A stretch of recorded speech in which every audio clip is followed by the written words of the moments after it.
One of the biggest entry barriers surrounding Man vs. Machine is the lack of information as to where you should take your first steps. For Man Up mode, the paid version of MvM, there are 5 different tours to choose from that provide a combined total of 22 different missions. Suffice to say, getting a feel for each one requires an extensive amount of trial and error, not the comfiest welcome mat for a new player. So, that's why I'm here. The solution to this ever-present hurdle was for the player base to beeline straight for 2 cities exclusively. I was no different. It took me over 7 years to break that spell. But you may have noticed that my content hasn't been played on the exact same 2 maps in perpetuity, and those reasons extend far beyond just different footage variety. Every tour has merit in some capacity. You just have to dig for it. And goddamn, have I excavated. But you know what else you should excavate?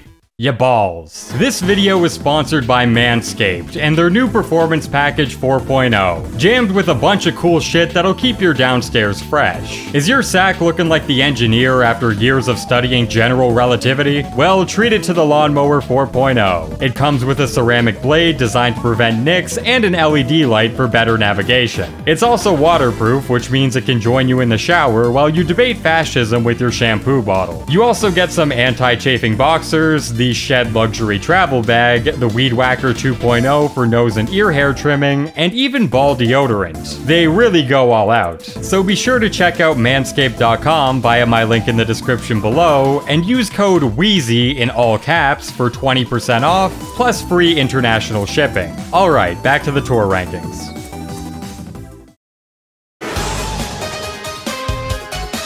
So I know I stated a minute ago that every tour has merit, but being honest, we're really stretching to find something to praise with Oil Spill, undeniably Man Up's worst tour. It's very unfortunate that this is the auto-selected option upon opening the Man Up menu. Valve planted the Man Up sprouts into a shithole Arctic biome, and that is for one very obvious reason. Oil Spill is the only tour in the game that will not drop Australiums. You know, kinda the whole justification for buying tickets to begin with. Upon completing the tour, you're given a 90% chance of receiving a Rust Bot killer weapon, which will sell for 2 quarters at best, or a 10% chance of receiving a Blood Bot killer weapon, which surprisingly still isn't enough to break even. Yep, even if you're fortunate enough to get a top 10% roll, there's a higher than average chance you'll still be in the hole. This is further exacerbated by the fact that Oil Spill is a 6-mission tour, making it the most time and most cost-intensive of them all. Again, for 0 chance at an Australium or any kind of worthwhile loot. Next to the wildly overpriced default weapons found in the in-game store, Oil Spill is the closest thing to a scam that exists within TF2. But okay, let's whip out the inflatable biceps and push that fact to the side. How's the gameplay experience overall? Well, not great. Look, I'm gonna try my best to keep my veteran expertise out of each tour's evaluation. Michael Phelps probably wouldn't have too much fun in a kiddie pool. But man, there is just no replay value in these missions whatsoever. I get it's meant to be a quasi-tutorial to get new players familiarized with the game mode's mechanics, but once that goal is completed, why go back? Well, it seems as though pretty much everyone else has that same inclination. During my first playthrough of the half-dozen missions, I didn't meet a single player that had more than 3 completed tours. It seems to me that the vast majority of the Oil Spill player base are newcomers who haven't been informed that what they're jumping into isn't the MvM experience that people are clamoring over. But usually, after 30 minutes of waiting in queue for every single mission, they'll start to put the pieces together. Because of how terrible the rate of returns are, each mission has a very tiny player pool, leading to unbearably long queue times, which lower the player pool even more, which again lead to even longer queue times. A never-ending feedback loop that causes you to spend more time waiting for a mission than actually playing it. And even if you do find a game, it's likely all of your teammates are rocking Hello Kitty keyboards from 2001. You know, the ones that don't have any F4 keys. Literally, upwards of 40% of the game is spent doing nothing but waiting for the most oblivious players on your team to figure it out. If I wanted to spend half of my time in TF2 not playing TF2, I'd go fight a sniper main on Uncletopia. To give credit where it's due, I guess the map and mission variety for a first-time experience is pretty good, but you could always go try them in boot camp without chucking loonies into the garbage disposal. This is one oil spill that no one should be dipping their toes into. At a glance, Steel Trap doesn't seem all that different from Oil Spill. It's a 6-mission tour on the exact same maps with the exact same 3x2 mission structure. But of course, there is one key differentiator. Australians can actually drop on this tour. It pretty much makes it the better of the two by default, but is it enough to be a mainstay in the game mode? Nope. Not at all. Steel Trap might give you the bare minimum of a chance at a golden weapon, but in every other facet, it's just a moderately improved Oil Spill. The queue times are still shit, just a bit less shit. The top 10% of bot killer drops are more valuable, but it's still usually not enough to break even on your investment. The mission layouts are better, but not so much better to where I'm craving to spend my evening there. Steel Trap might have less dog shit on the cake, but all the implications of a 6-mission tour still persist. It's 50% more expensive and 50% more time-consuming for rewards that are 0% better. I can at least give the gameplay variety a bit more praise, as there's a decent amount of substance to each mission, but that doesn't mean it's worthy of the advanced label. Granted, the Steel Trap player base at large has the same noob infestation as Oil Spill, which isn't inherently a problem until it's upgrade time and buying reload speed becomes another 2.5 minute long procedure. Guys, it's one button. This is yet another tour where you'll get a much similar experience in boot camp with the luxury of it being completely free. Overall, I'd say Steel Trap is maybe worthy of a one-time run, at least if you're going in without friends. But once you've appreciated the novelty, it's hard to find a reason to go back. Finally, we're on to Mecha Engine, a tour I can confidently vouch is worth trying out. There are two massive differences that differentiate Mecha from the prior tours. It only requires 3 missions to complete, reducing the time and cost expenditure by 50%, and it ditches the more varied map pools. 73% of the tour's waves are played on Big Rock alone. The former is an incontestable positive. While your return on investment will still be heavily in the red, for every 1 pull of the Australian lever you'd receive on Steel Trap, you get 2 on Mecha Engine. But constantly being shackled to one relatively linear map, people are gonna debate that one a bit more. Big Rock's a unique case in that it's the only map where every robot you'll encounter comes out of one singular hidey hole. And not only that, but they give you the most amount of starting credits of any man-up mission in the game, with those beefed up credit capacities carrying on throughout the entire mission. These two factors combined might make Mecha sound like a boring AFK simulator, and we will get to that, but in the vast majority of cases, it's actually the enabler for lots of variety. Because of how big each class's wallet is, in tandem with how concentrated the robot spawns are, Mecha Engine doesn't have a defined 6-man team comp. You'll still want to scout for money and an engineer for buildings, but for the other 4 teammates, you have the credit pools to make any class work. This likewise goes for disintegration, by the way. The starting and continual credit numbers are much lower, but so is the difficulty of the mission. In the long run, things end up leveling out. This is Mecha Engine's high point as far as gameplay goes. Being able to join any mission and almost always be able to play exactly what you want without leaving your team out to dry.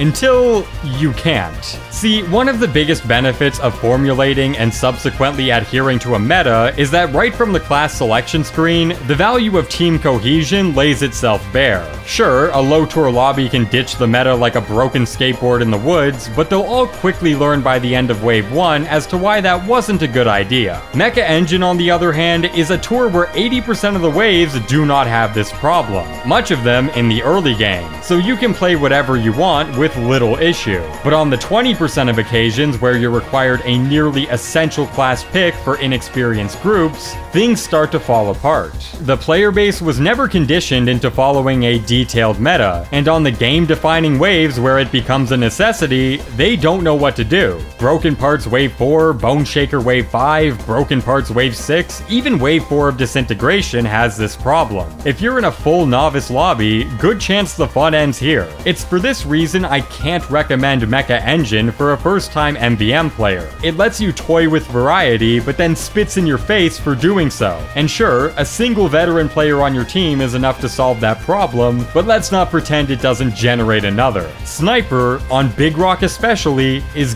goddamn broken. I never in my life want to hear shit about the gas passer being overpowered if you're keen on running this strategy full time. The rock acts as a god spot, granting everyone who stands on top of it full immunity to oncoming fire. And when you consider the fact that the explosive headshot radius covers the entirety of the cave's entrance, yeah, it's a one-man show. So yes, your teammates will be free to play as they wish, but good luck being able to attack anything during the half-second vulnerability window that you're able to. This is Mecha Engine's biggest problem. Low tour lobbies get jump-scared by fuck you waves every 20 minutes, and the players best inclined to render those issues obsolete are the same ones who will trivialize the entire mission. For the record, I'm not suggesting people avoid playing optimally, and hell, most players don't actually mind being tank bitches if it delivers an easy path to victory, but from a gameplay perspective, it's hardly ideal. Mecha's decoy mission doesn't really have this problem, but it also happens to be the worst design of the three. As it turns out, engineers spawning on every wave of the mission really limits your versatility on the tiniest map in the game. Thankfully, it's a short mission, but the constant bottleneckings make it not the best time. Overall, Mecha Engine is a lot of fun when you're able to capitalize on what actually makes it fun,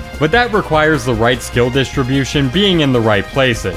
From a high tour perspective, carrying groups feels very rewarding. It's a favorite of many veterans for this reason, but for new players, while I'd recommend still giving it a chance, it's better served as an occasional retreat from your main tour once it becomes a bit mundane. Speaking of which, if you're in any way familiar with Man vs. Machine, good chance you're well aware that Two Cities is the most popular tour by a significant margin. There are more Two Cities tours completed every year than all the other tours combined by a factor of 4. And while popularity doesn't inherently determine the merits of any game mode, there's obviously gotta be compelling reasons as to why it trounces every other option. Well, let's start with the most obvious answer. Two Cities has the best loot of any tour by far. If you're paying for Man vs. Machine and want the best odds of getting your money's worth, this is where you go. Fun fact, back in 2013 when Two Cities originally released, it was the only tour in the game that dropped the new Australian weapons, and it remained that way for over a year. In fact, I'd argue that much of the tour's current popularity has stemmed from a decades-long trickle-down effect, predicated entirely on the previous Australian drop conditions. That said, Two Cities is a 4-mission tour, so if gold was the only thing on the player base's mind, the 3-mission tours would have eventually overtaken Two Cities once they became eligible for the same high-value drops. But as we all know, they didn't, and that's because Two Cities retains unique upsides that none of the other tours have: robot parts, fabricators, and killstreak kits. For every mission you complete, you're rewarded with 5 to 9 robot parts alongside a unique item drop. Upon completing your tour, you're guaranteed a basic killstreak kit alongside a specialized killstreak kit fabricator. These fabricators are what the robot parts are used for. Chuck 30 of them into the furnace and you're given a kill tracker with a really clean glow. While these drops are a nice bonus, the real money comes from the rare professional killstreak fabricator drops. For some of the game's more upper echelon weapons, they'll sell for just as much, if not more, than many of the game's Australians. So yes, while it does take longer for a Two Cities player to get their pull of the lever, when you do reach that point, the results will be leagues better compared to the other tours, albeit still not profitable on average. So we've got a clear frontrunner when it comes to loot. Now then, what about gameplay? Well, in my opinion, Two Cities has the overall best map and mission design of all the available tours. As outlined earlier, the bulk of MvM's early stage maps are incredibly linear design-wise, and linear design perpetuates linear solutions. Heavy stacking in particular has been a prominent team comp for a very long time, because when map conditions don't require versatility, there's no reason to pick another class that sacrifices DPS for that trait. Manhattan and Rottenburg, though not groundbreaking in this regard, changes the playing field heavily thanks to their varied spawn locations. Soldiers' added mobility makes them a prime candidate for dealing with flanking robots on the fly, and the medic's supportive utilities are more prominent than ever. Some of you might be unaware that Two Cities was the same update that brought in the medic's resurrection mechanic alongside his beloved shield upgrade, and it's been made incredibly apparent that each one of these missions were designed with them in mind. Because of the tour's newfound depth, Two Cities became well known for its unique meta. Coincidentally, the same team comp showed off in the game mode's initial trailer. It's become a bit less rigid nowadays, as the introduction of infinite refunds and Explode on Ignite have allowed for other substitutes to take form, but the traditional 6-merc variety pack is the tried and true method that most groups will lean on. Personally, I believe this adds much needed diversity. Needing to be reliant on a little bit of everything will always be more interesting than just shooting harder. Manhattan is also very unique in being the only MvM map with a point capture system, making the penalty for being overwhelmed by an array of robots much more forgiving than usual. As a veteran, I could take it or leave it. Usually experienced groups will have the waves locked at the front the whole time anyways. But for low tours, the added safety nets help tremendously in lessening the amount of mid-wave surrenders. Not worth giving up if you can still hold down a fort.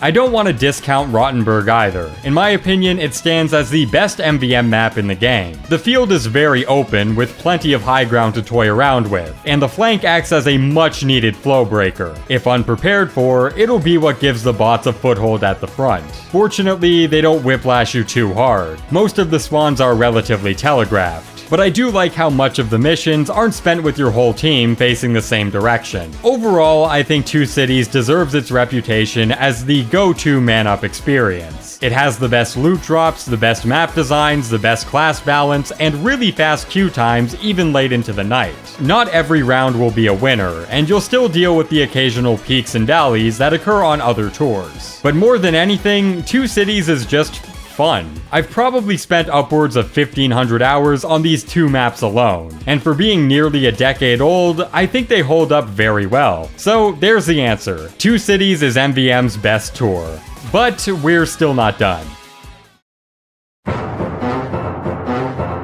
As I mentioned, every tour does have merit, and while we've already crowned the best of the bunch, I think Gear Grinder deserves a special mention. It's notable in being the only man-up tour to have been given the difficulty of Expert, and it's a favorite of many high tours for this reason. But what about the players who aren't poop-socking 18 hours a day in established premades? Well, the experience varies. First, Gear Grinder has the most constrained starting credit pool of any tour in the game. You can't just pick the right upgrade path and autopilot through the mission. You'll need to lean on game sense much more than usual. And because there's been a decrease in the resources that are able to offset player unfamiliarity, Wave 1 of each mission acts as a litmus test for how things will go moving forward. If you're losing or just barely scraping by off rip, there's no shot you'll be able to conquer the bevy of knowledge checks that Gear Grinder requires. After queuing game after game with the exact same outcome, new players quickly get the memo that the solo queue flag isn't worth planting here.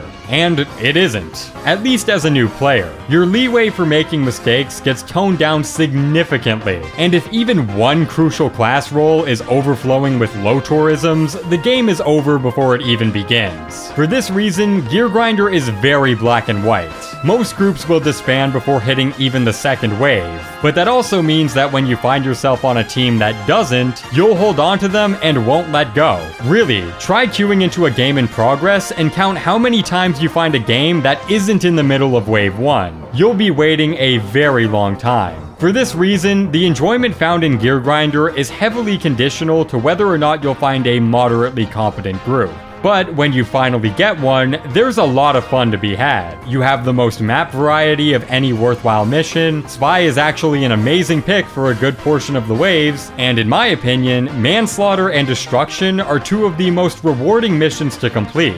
Cataclysm's a bit on the mess side for me, but it's nothing to cry over. When things are running well, Gear Grinder's gameplay is arguably the most enjoyable of them all, but that's an unfortunately high bar to clear. It also doesn't help that the loot drops are on par with Mecha Engine, which means you're dealing with a surplus of added difficulty without any monetary benefits compared to the other tours. As it stands today, Gear Grinder fills more of a niche than anything. I'd recommend tackling it with your friends or a high tour Harry who can take the edge off. Or put the edge on. There's another dice roll for you. Valve actually gives you a warning before stepping into Gear Grinder for the first time, and I do believe it's worth adhering to. But always keep in mind that the skill sets acquired from the advanced tours will almost entirely translate over to the expert missions.